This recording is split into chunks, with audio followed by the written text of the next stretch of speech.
السلام علیکم۔ پاکستان کو کیسے برباد کیا گیا؟ ایک بادشاہ کا گزر ایسے علاقے سے ہو جہاں لوگ سیدھا نہر سے ہی پانی لے کر پیتے تھے۔ بادشاہ نے حکم دیا عوام کی سہولت کے لیے ایک گڑھا بھر کر رکھ دیا جائے تاکہ ہر چھوٹا بڑا سہولت کے ساتھ پانی پی سکے۔ بادشاہ یہ کہہ کر آگے بڑھ گیا۔ شاہی حکم پر ایک گڑھا خرید کر نہر کنارے رکھا جانے لگا تو ایک اہلکار نے مشورہ دیا یہ گڑھا عوامی دولت سے خرید کر شاہی حکم پر یہاں نصب کیا جا رہا ہے، ضروری ہے کہ اس کی حفاظت کا بندوبست کیا جائے اور ایک سنتری کو چوکیداری کے لیے مقرر کیا جائے۔ سنتری کی تعیناتی کے حکم ملنے پر یہ قباحت سامنے آئی کہ گڑھا بھرنے کے لیے ماشکی کا ہونا ضروری ہے اور ہفتے کے 7 دن صرف ایک ماشکی یا سنتری کو نہیں پابند کیا جا سکتا۔ بہتر ہوگا کہ 7 سنتری اور 7 ہی ماشکی ملازم رکھے جائیں تاکہ باری باری کے ساتھ بلا تعطل یہ کام چلتا رہے۔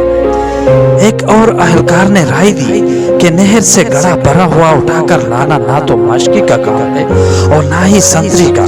اس محنت طلب کام کے لیے 7 بار بردار بھی رکھے جائیں جو باری باری روزانہ بھرے ہوئے گڑھے کو احتیاط سے اٹھا کر لائیں اور اچھے طریقے سے ڈھکنا لگا کر بند کر کے رکھیں۔ ایک اور دوراندیش مصاحب نے مشورہ دیا کہ اتنے لوگوں کو رکھ کر کام منظم طریقے سے چلانے کے لیے ان اہلکاروں کا حساب اور تنخواہوں کا نظام چلانے کے لیے منشی محاسب رکھنے ضروری ہوں گے۔ اکاؤنٹنگ کا ادارہ بنانا ہوگا، اکاؤنٹنگ سے متعین کرنا ہوں گے۔ ایک اور ذوفہم اہلکار نے مشورہ دیا کہ ایسی صورت میں یقینی بنایا جا سکتا ہے کہ ہر کام اچھے طریقے سے چل رہا ہے تو ان ماشکیوں سنتریوں اور برداریوں سے بہتر طریقے سے کام لینے کے لیے ایک ذاتی معاملات کا ایک شعبہ قائم کرنا پڑے گا۔ اور ایک مشورہ آیا کہ یہ سب کچھ ٹھیک ہو رہا ہے مگر ملازمین کے درمیان لڑائی جھگڑا یا کوئی زیادتی ہو جاتی ہے تو ان کا تصفیہ اور صلاح صفائی کون کرائے گا کہ کام بلا تعطل چلا رہے ہیں۔ اسی لیے خلاف ورزی اور اختلاف کرنے والوں کی تفتیش کے لیے قانونی امور کا محکمہ قائم کیا جانا چاہیے۔ ایک صاحب کا یہ مشورہ آیا کہ اس سارے انتظام پر کوئی ہیڈ بھی مقرر ہونا چاہیے۔ ایک ڈائریکٹر بھی تعینات کر دیا گیا۔ سال بعد بادشاہ کا اپنی رہائش کے دورے کے دوران اس مقام سے گزر ہوا تو اس نے دیکھا کہ نہر کے کنارے ایک عظیم الشان عمارت کا وجود آ چکا ہے جس پر لگی روشنیاں دور سے نظر آتی ہے۔ عمارت کا دبدبہ آنکھوں کو زہرا کرتا ہے۔ عمارت کی پیشانی پر نمایاں انداز میں وزارت انتظامیہ امور برائے گڑھا کا بورڈ لگا ہوا ہے۔ بادشاہ اپنے مصاحبین کے ساتھ اندر داخل ہوا تو ایک الگ ہی جہان پایا۔ عمارت میں کئی کمرے، میٹنگ روم اور دفاتر تھے۔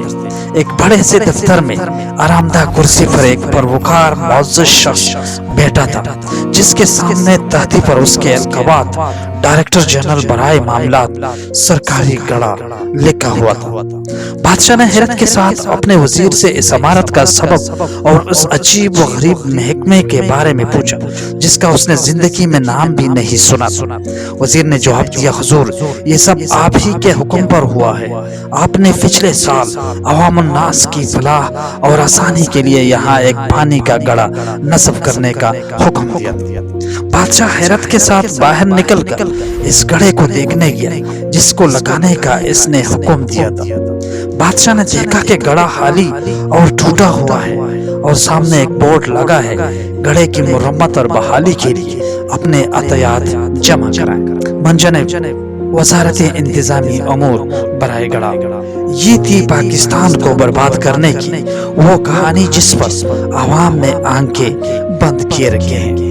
پاکستان تو لحد ہو کر ٹوٹ گیا لیکن ہماری مجرمانہ خاموشی نہ اس وقت ٹوٹی نہ آج۔